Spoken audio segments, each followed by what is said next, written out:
Frauds के हवाले से बात कर लेते हैं, क्योंकि पाकिस्तान में हर तीसरा शख्स जो है ना वो ऑनलाइन फ्रॉड का शिकार हो रहा है। हाल ही में ग्लोबल स्टेट ऑफ स्कैमर 2025 की जानिब से एक रिपोर्ट जारी की जाती है, जिसके मुताबिक पाकिस्तानी हर साल 9 अरब डॉलर से ज़ायद के ऑनलाइन फ्रॉड का शिकार होते हैं। लेकिन बात सिर्फ इतनी सादा नहीं है। ये रकम पाकिस्तान की कुल GDP का 2.5% हिस्सा बनती है, जबकि दुनिया भर में अब तक 442 अरब डॉलर्स डिजिटल फ्रॉड के ज़रिए लूटे जा चुके हैं।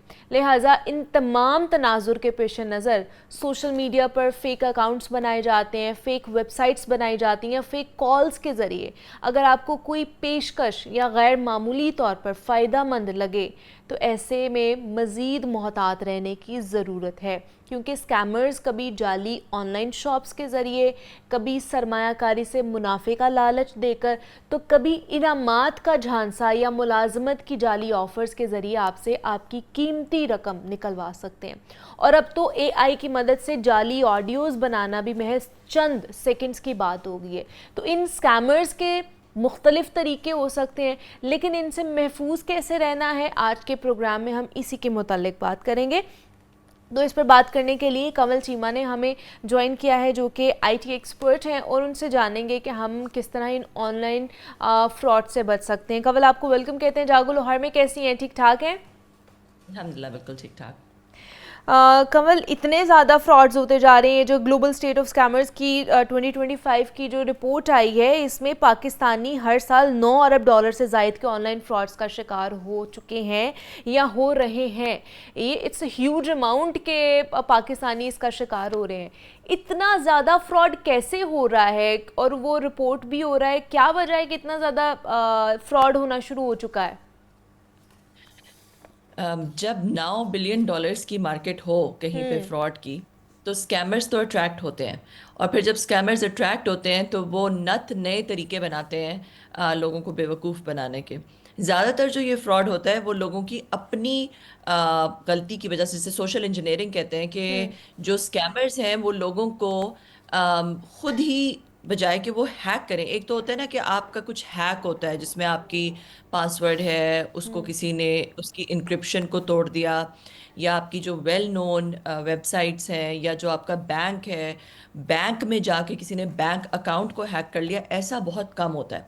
ज़्यादातर जो जिस तरह से स्कैम होता है, या ज़्यादातर जिस तरह लोग लूटते हैं स्कैमर्स लोगों को, वो इस तरह है कि वो आप ही को कॉल करते हैं और आप ही से आपकी पर्सनली आइडेंटिफाइबल इंफॉर्मेशन, जिसे PII कहते हैं, वो आपसे निकलवाते हैं डिफरेंट तरह के झांसे देके।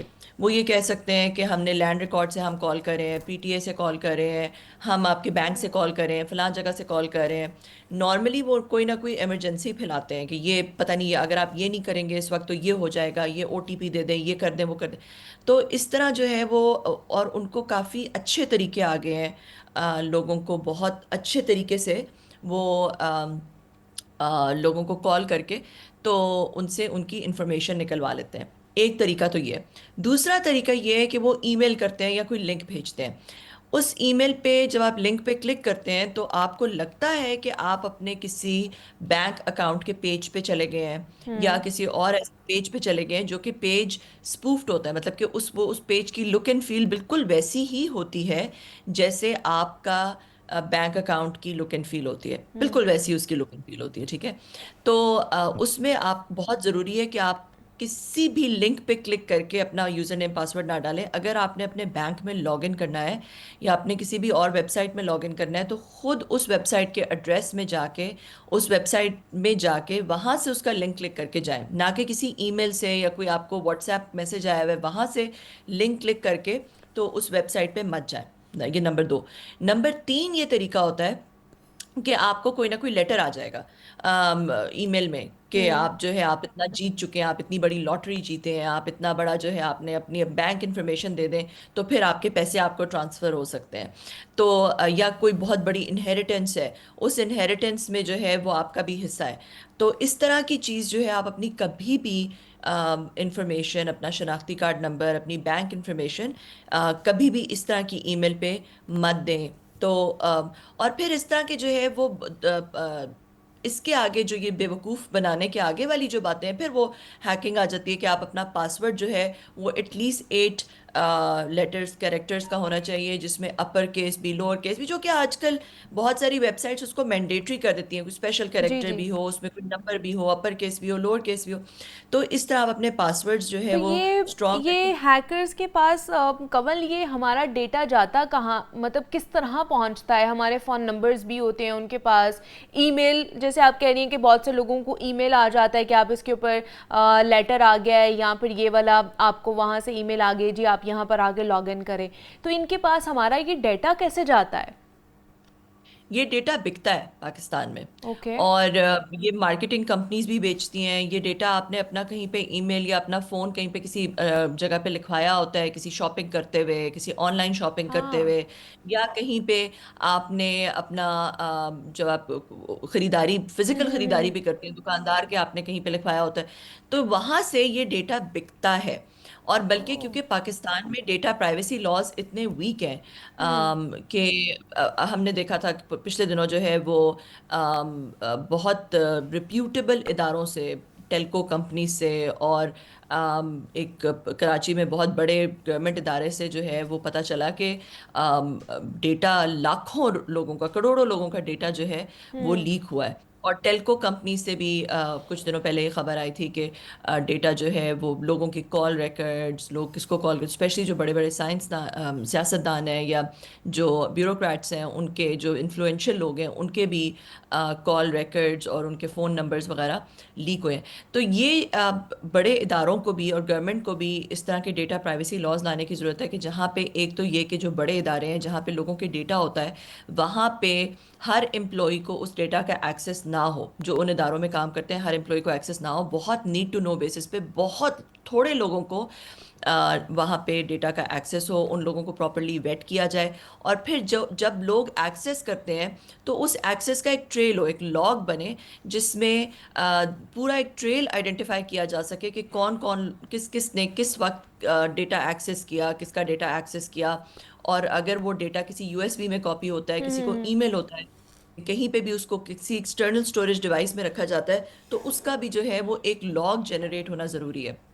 जो कि हम देखते हैं कि ये लॉज एग्जिस्ट करते हैं वेस्टर्न कंट्रीज में, और बहुत सारे डेवलप्ड कंट्रीज में ये लॉज एग्जिस्ट करते हैं, और ये पाकिस्तान में भी होने चाहिए कि हम्म। लोगों का जो डेटा, जो प्राइवेसी है डेटा की, लोगों की इंफॉर्मेशन की प्राइवेसी, वो। उसको बहुत प्रोटेक्ट किया जाए। ठीक है कि हमारे जो ये लॉज हैं ये भी बनाना चाहिए कि डेटा को किस तरह, ये प्राइवेसी है उसको किस तरह हम लोगों ने लेकर चलना है।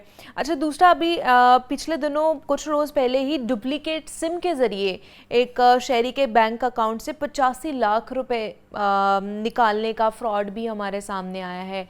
ये किस तरह हो सकता है कि एक डुप्लीकेट सिम के थ्रू आप उसके बैंक अकाउंट से 85 लाख रुपए निकलवा रहे हैं, कवल?